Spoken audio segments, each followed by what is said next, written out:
नमस्कार दोस्तों।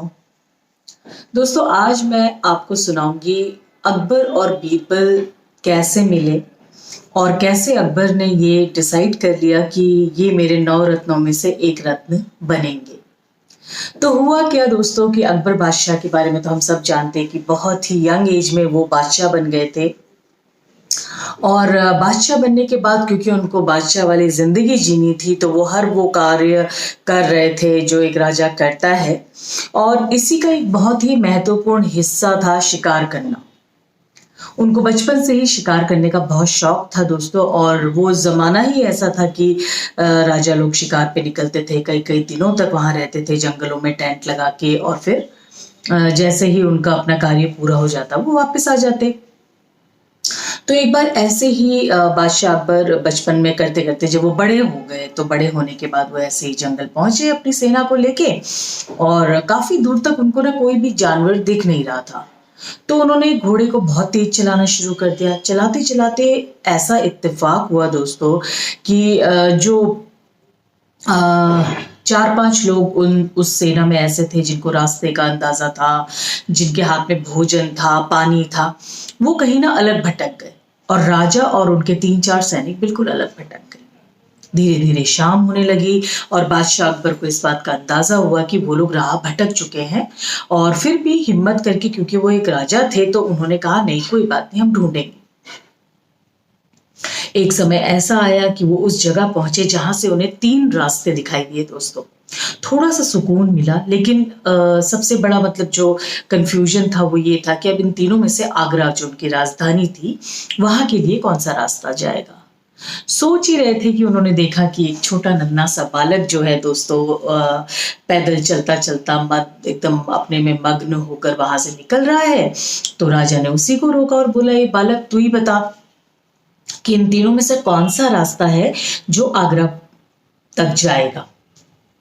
बालक दोस्तों हालांकि बहुत बड़ा मजाक कर रहा था बादशाह के साथ, लेकिन बहुत ही उसने अपना फेस जो है ना बड़ा सीरियस सा बनाकर बोला कि आप हैं कौन। उन्होंने कहा, अरे मुझे नहीं पहचानते, मैं बादशाह अकबर। तो उस बालक ने और अपना जो गंभीर सा अपना चेहरा बनाकर अंदर ही अंदर मुस्कुराते हुए फिर राजा की तरफ इशारा करते हुए बोला कि आप इतने बड़े बादशाह हैं और कैसा प्रश्न आप पूछ रहे हैं मुझसे। मुझे बताइए कौन सा रास्ता है जो चलकर कहीं पहुंचता है। रास्ते तो कभी कहीं नहीं चलते, लोग उस पे चलकर अपनी मंजिल तक पहुंचते। दोस्तों अकबर बादशाह को 1 सेकंड नहीं लगा उस बच्चे की चतुराई और उसकी चालाकी को समझने में। वो बहुत खुश हुए, बहुत हंसे, और उन्होंने बिल्कुल उस बालक की तरह ही उससे प्रश्न पूछा कि अच्छा बेटा बताओ कौन सा रास्ता है जो हमें हमारी मंजिल तक ले जाएगा।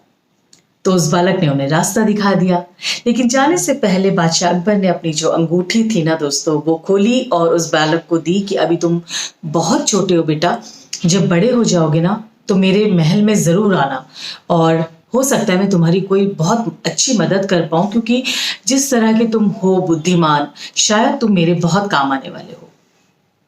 समय बीता दोस्तों, इनका नाम था वो था महेश दास।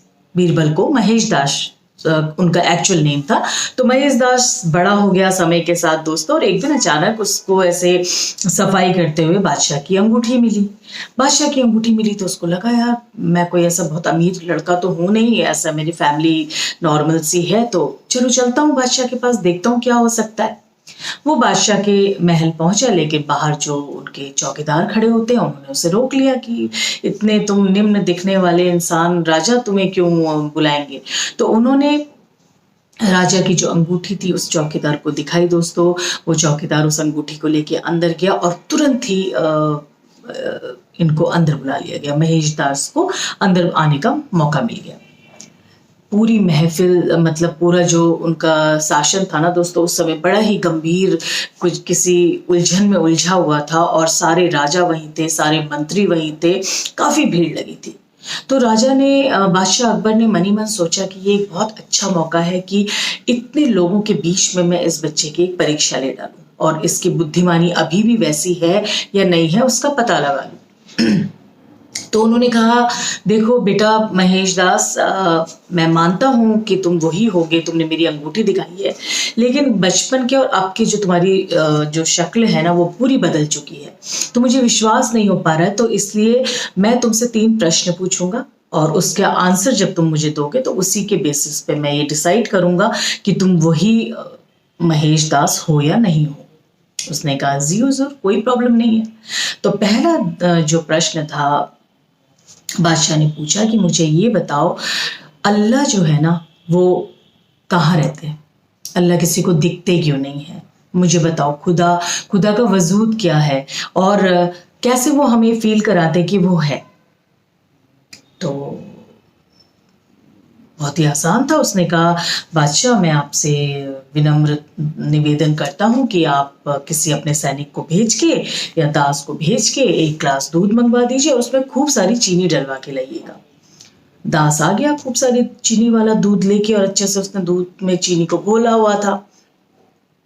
अब महेश दास ने बोला कि महाराज, अब मैं आपसे विनती करूंगा कि इस दूध को आप पी जाए। महाराज जी उस दूध को पी गए। पीने के बाद उन्होंने कहा कि कैसा लगा? उन्होंने कहा बड़ा स्वादिष्ट लगा, बड़ा मीठा था। मीठा था ये आप कैसे कह सकते हैं? अरे इसमें कहने वाली क्या बात है, चीनी थी उसमें। तो महेश दास ने वो ग्लास देखा, पूरा अच्छे से उसको खंगाला और बोला कि कहाँ है चीनी? मुझे तो चीनी नहीं दिख रही। तो उन्होंने कहा, अरे चीनी थी, घुल गई, वो अपनी मिठास छोड़ गई, वो पूरी तरह से घुल गई, वो दिखती नहीं है, बस उसका स्वाद आता है। तो महेश दास हंसते हुए बोला, बस बादशाह जी, ऐसे ही अल्लाह या खुदा भी होते हैं। वो है हमारे सबके जीवन में, मिठास भी घोल रहे हैं, हमें जिंदगी के सुख दुख हर चीज़ से वाकिफ करा रहे हैं, लेकिन वो किसी को दिखाई नहीं देते क्योंकि वो हमारी ज़िंदगी में पूरी तरह से घुले हुए हैं। बादशाह को ये उत्तर बहुत अच्छा लगा दोस्तों। तो उन्होंने फिर दूसरा प्रश्न पूछा और ये दूसरा प्रश्न ही बीरबल को नवरत्नों में लेकर गया दोस्तों। दूसरा प्रश्न ये था कि उन्होंने कहा, चलो तुमने मुझे ये तो बता दिया कि खुदा है और खुदा हम लोगों में सब में समाये हुए हैं, तो खुदा कर क्या सकते हैं? अगर मैं ये कहूँ कि कुछ ही क्षणों में खुदा कुछ मैजिक कर दे, जैसा कि लोग कहते हैं कि भगवान तो जादू कर देते हैं, तो तुम उनका कौन सा जादू मुझे दिखा सकते हो? तो बीरबल ने 1 सेकंड लगाया दोस्तों और ये कहा कि इस प्रश्न का बहुत ही सरल सा उत्तर है, बस आपको ना थोड़ा यहाँ आना पड़ेगा मेरे पास।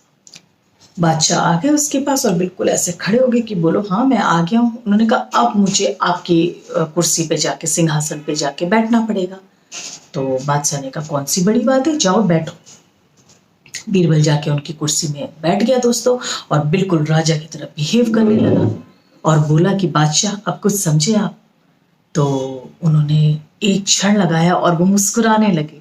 उन्होंने कहा, मैं समझ गया, एक ही क्षण में भगवान अगर चाहे तो राजा को रंक और रंक को राजा बना सकता है। तो दोस्तों जैसे ही ये बात हुई, पूरे महल में तालियां बजने लगी, लोग महेश दास की वाहवाही करने लगे और मतलब उसकी बातों को आपस में डिस्कस करने लगे। जब बादशाह अकबर ने ये चीज़ देखी तो उन्हें खुद की जो उन्होंने सोच रखा था बीरबल के बारे में, उस पर भी गर्व हुआ और अपनी जो एक शंका थी कि ये वही इंसान है या नहीं है, उसको भी उन्होंने क्लियर कर लिया। और उस दिन से बीरबल जो है दोस्तों बादशाह अकबर के महल के 9 रत्नों में एक कहलाए। तो ये 9 रत्न हैं क्या दोस्तों?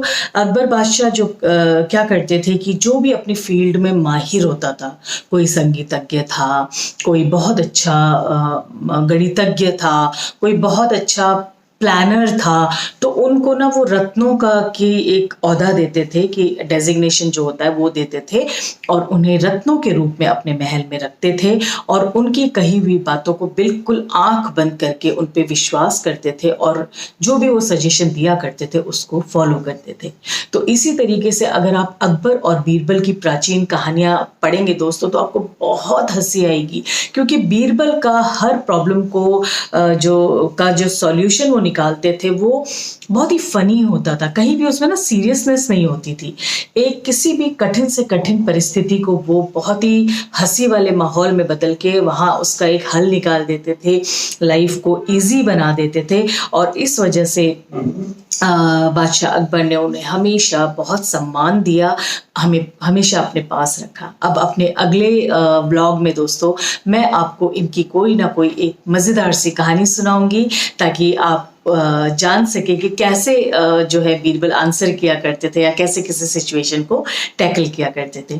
आशा करती हूँ आपको ये कहानी अच्छी लगी होगी दोस्तों। फिर आपसे जल्दी मिलूंगी, तब तक के लिए नमस्कार। प्लीज़ मेरे चैनल को देखते रहिए, उसकी व्यूइंग बढ़ाते रहिए, सब्सक्राइब करिए और लाइक और शेयर भी ज़रूर करिएगा। और साइड में ना जब आप सब्सक्राइब करते हैं एक बेल बनी होती है दोस्तों, अगर आप ध्यान दें राइट साइड में कोने में एक बेल बनी होती है, अगर आप उसको भी दबा देंगे ना तो उससे जो है आपको नोटिफिकेशन मिलता रहेगा जब भी मैं लाइव आऊँगी या जब भी मैं कोई नई एपिसोड या कहानी लेके आऊँगी। तो फिलहाल चलती हूँ। शुभ रात्रि दोस्तों। आप सबका कल का दिन, सोमवार का दिन बहुत शुभ हो। नमस्कार।